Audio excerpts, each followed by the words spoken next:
Hello and welcome to the Foodie Bar family. I'm Angela Fischetti. So today's exercise is the leg extension. In reality, I kind of wish they named it the knee extension because that's really what it's all about. But I'll take it. It's called the leg extension. And the accessories we'll be using today will be a sticky yoga mat, a TheraBand. I preset an ankle weight here at 5 pounds. And I'm in what looks like a standard folding chair. However, you can see that it's not. It is a yoga chair. I really like yoga folding chairs because they're very accommodating to exercise on the chair, especially when I want to slip my arms through what I call the window of the backing of the chair. And I'm also sitting up on 2 cushions. So you don't need to have 2, you might not need any, but let me explain why. So for me, this is the height I really like a lot when I'm working out in a chair. So I'm going to turn to the side here a little bit for you because I want you to see something. So let me just move my Dynaband here, also known as the TheraBand. So what we want here is to have the acetobulofemoral joint, the hip joint, it's also known as the coxal joint, to be a bit higher than the tibiofemoral joint at the knee. This is for any chair you sit in, an office chair, a dining room chair, what have you, because it puts your posterior pelvis into proper alignment. It's kinder for your lower back. It's much better for those who might have sciatic issues or piriformis syndrome. So you want to be able to have just a slight elevation of the hip higher than the knee joint. So this moves me into the precautionary measures and medical disclaimers. So the yoga mat and the TheraBand are made out of latex. So if you do have a latex allergy, you want to look for non-latex or latex-free. Also, if you have any knee issues, particularly with executing a knee extension, and the return down is knee flexion. So if you have issues with either one of the movements, I would not select this exercise. I'll explain why in a moment. There's plenty on the platform that incorporates the movements within squats, lunges, deadlifts. I prefer you look at it from a more compound movement perspective, working multiple joints and multiple large muscles simultaneously. Now, the other thing here to be have caution about is those of you with carpal tunnel syndrome. I'm going to ask you to really sit back into your chair and work on this exercise, but you're going to need to hold on. But sometimes I find when people do this, they actually grab the chair like this with their wrist in wrist extension. So no matter where you place your arms, doesn't matter. This is all wrist extension that I'm showing you. So for you folks, you want to make sure you wrap your fingers around the edge of the chair or the bottom of the seat so that you'll have a straight wrist. Now, these are parts of what I mentioned here as part of what's called chronic health concerns. If you have any chronic issue whatsoever, I invite you to preview the video before participating and look for what you can do. However, if you're not sure, then I would consider inviting the medical healthcare practitioner that knows your body best, and to help you make an informed decision, ask them to please preview the video as well. So the muscles that are involved here. So this is an isolation movement, but that can be a little bit, some people can misunderstand what this means. So an isolation movement typically is referred to as, well, you're working one muscle. No, doesn't work that way. The quadricep muscles make up the thigh. As a group, they all work knee extension. So you have 4 muscles that make up the quadricep. It's not just one muscle, but it is an isolation movement. Now, I would like to say that you hear me a lot talk about compound movements, focus mostly on compound movements, and I wholeheartedly agree here. However, there are some people where the execution of compound movements is almost impossible. So yes, do an isolation exercise. If it means no other choice, my goodness, do the isolation work. So I had to think about really how does this get involved in activities of daily living? Well, let's talk about the 4 muscles first that comprise the quadricep muscle group, and then we'll talk about some of those movements that it could help.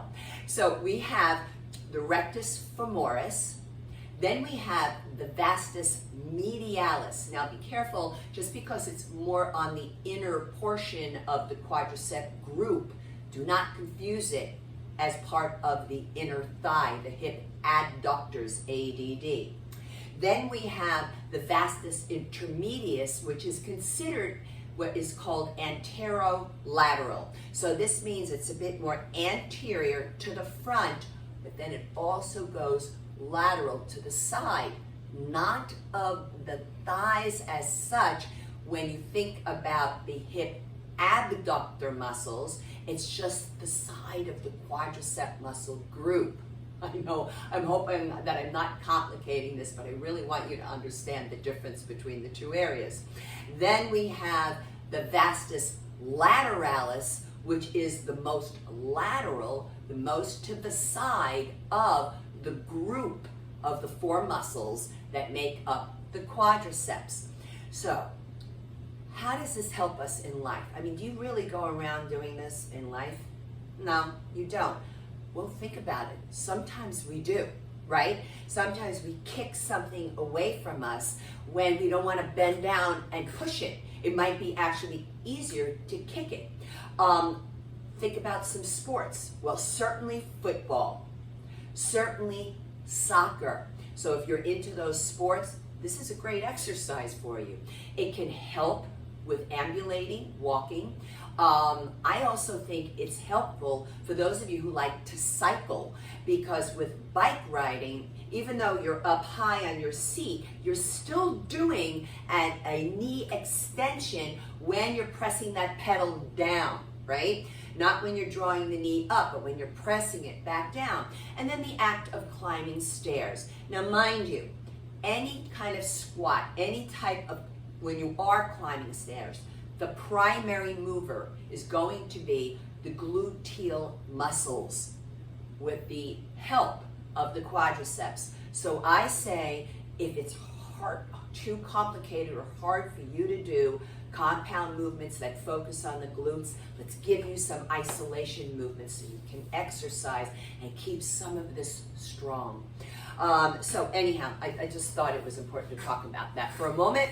Now, a couple of reminders. So always feel free to stop and rest whenever you need to during your workout. This is not a workout, right? However, I think it's a good reminder. And I'm not inviting you, though, to quit. So you stop, you rest, you take a breath or 2, and then you return for 1 more repetition. And also to please keep yourselves properly hydrated with water during your workout. This brings me back, though, to a medical disclaimer.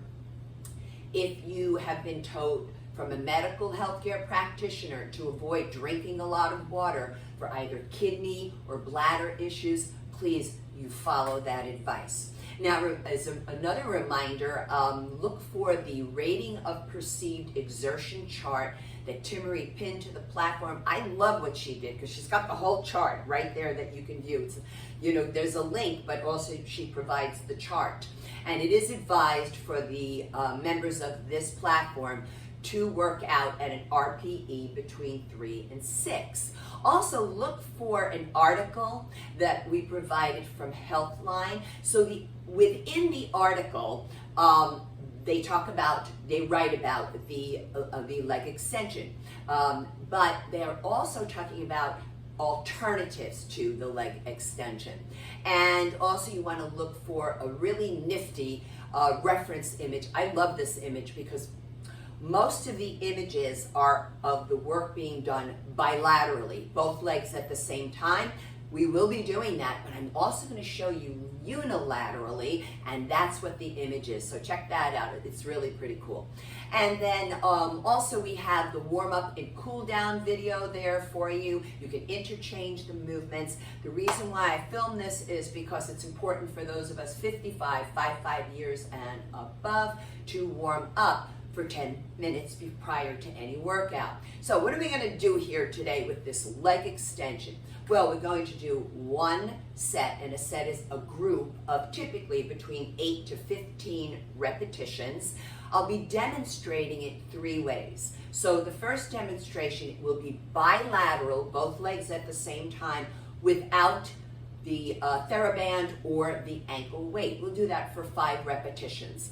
Then, for the next round, we'll do just strictly one leg unilateral with the TheraBand, and then for the last round of 5 repetitions, I will put on the preset 5-pound ankle weight. So let's begin. A couple of tips when you're sitting in a chair to exercise. You want to bring the hands underneath the buttock flesh, pull the flesh not only straight back, but then out wide toward the shoulders. Do a little bit of rocking from side to side in the chair, because I want you to make sure you're up and forward on the front edge of the ischial tuberosity. In yoga, we call these the sits bones, and that will put that whole posterior pelvis into proper alignment. Now, having said this, I'm going to sit all the way back into the chair. I'm going to clasp onto the chair, hold myself steady, and I'm going to dorsiflex the feet. So that means I'm drawing the toes and the soles of the feet toward my face. Plantar flexion is when you point down. So I lift up, I pause at the peak of the contraction. I inhale to lower, exhale to lift, pause. So the breath is in and out through the nose. And you execute the movement slowly. If you want to level up the work, do not touch the floor with your heels and you come back up. But if you need to touch the floor, do so. So this is the last repetition. Hold and slowly lower. So now what I did is I preset my TheraBand around the leg of the chair. So what I did is I set my foot pretty close, the heel is pretty close to the chair leg. Then I tied it to the front of my ankle, so the knot will be out in front. So I'm going to slip this on, and we're going to work it like that. What I'm going to do is try to untangle it just a little bit so that it's not cutting into you. And by the way, this is important. Make sure you wear a high sock or pants, because this can hurt the skin. So I'm going to sit all the way back. Remember, I'm now just focusing on my right ankle here, and out we go, pause, and slowly lower. Now the thing here is I might not have the same range of motion with the band that you do with both the ankle weights and without any external resistance. One more pause. There we go. And slowly lower it down. Now I'm going to put this on. I actually do this exercise. It's nice to diversify the exercises.